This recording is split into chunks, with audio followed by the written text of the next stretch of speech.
दोस्तों, हाल ही में एक फिल्म आई थी छावा, जिसे देखकर लोगों की आंखें नम हो गईं।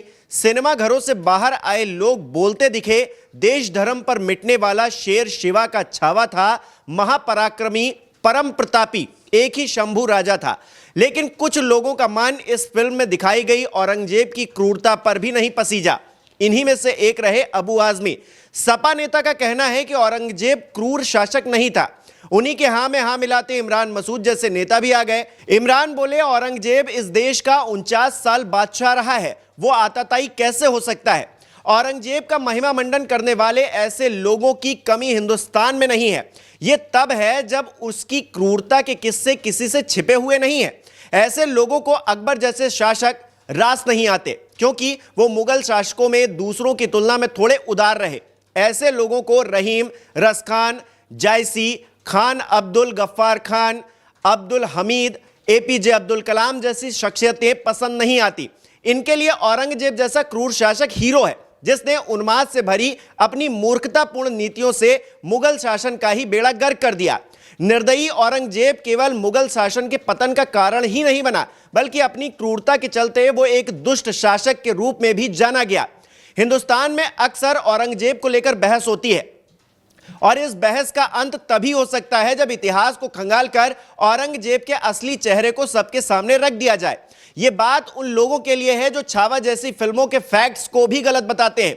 तो चलिए जानते हैं कौन था औरंगजेब और क्यों उसकी छवि हिंदुओं से नफरत करने वाले धार्मिक उन्माद से भरे कट्टरपंथी बादशाह की बनी। अबुल मुजफ्फर मुहिउद्दीन मोहम्मद औरंगजेब आलमगिरी का जन्म 4 नवंबर 1618 को गुजरात के दोहद में हुआ था। शाहजहां और मुमताज के बेटे औरंगजेब के 3 और भाई भी थे, जिनका नाम दारा शिकोह, शाह सुजा और मुराद बख्श था। औरंगजेब मुगलों के इतिहास का सबसे क्रूर बादशाह भी कहा गया। सत्ता के लिए उसने न सिर्फ अपने पिता शाहजहां को कैद किया, बल्कि अपने भाई दारा शिकोह की हत्या तक करवा दी। दूसरे भाई मुराद को भी जहर देकर मरवा दिया। अपने एक और भाई शाह सूजा की जान के पीछे भी वो पड़ा, जिसके चलते उसे बर्मा के अराकान इलाके में भागने को मजबूर होना पड़ा, जहां जनजातीय लोगों के हाथों उसे मरना पड़ा। एक वक्त औरंगजेब ने मुराद और शुजा को इस आश्वासन से अपने साथ रखा था कि दारा को रास्ते से हटाने के बाद उन्हें बड़ी जागीरें दी जाएंगी। लेकिन औरंगजेब का इरादा तो कुछ और ही था।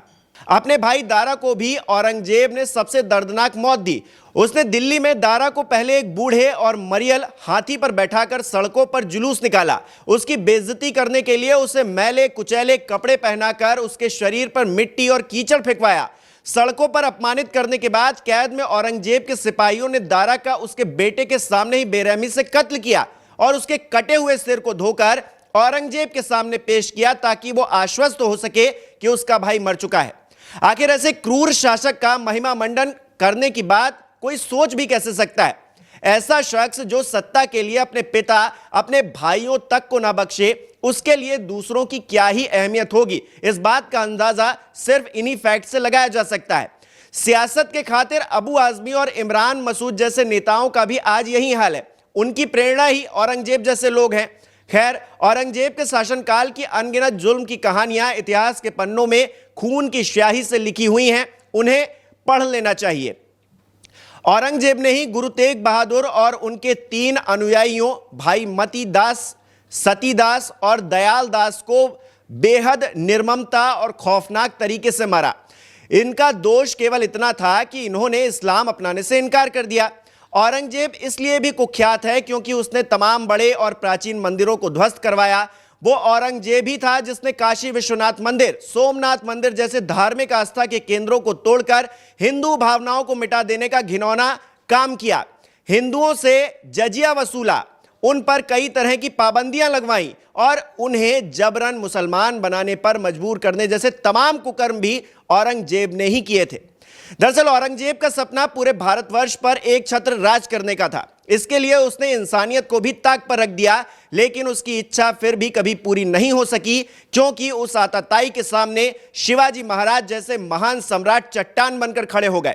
हालांकि इसे बदकिस्मती ही कहिए कि आज उसी औरंगजेब का लोग गुणगान कर रहे हैं। हालांकि ऐसे लोगों को योगी आदित्यनाथ जैसा नेता ही इतिहास समझा सकता है, पढ़ा सकता है, जो स्पष्ट तौर पर, खुले तौर पर कहते हैं कि अबू आजमी को यूपी भेज दो, हम इलाज कर देंगे। ये समाजवादी पार्टी का नेता, आपका विधायक घोषणा करो ना, उस कमबख्त को निकालो पार्टी से और उसको एक बार यूपी भेज दीजिए, बाकी उपचार हम अपने आप करवा लेंगे।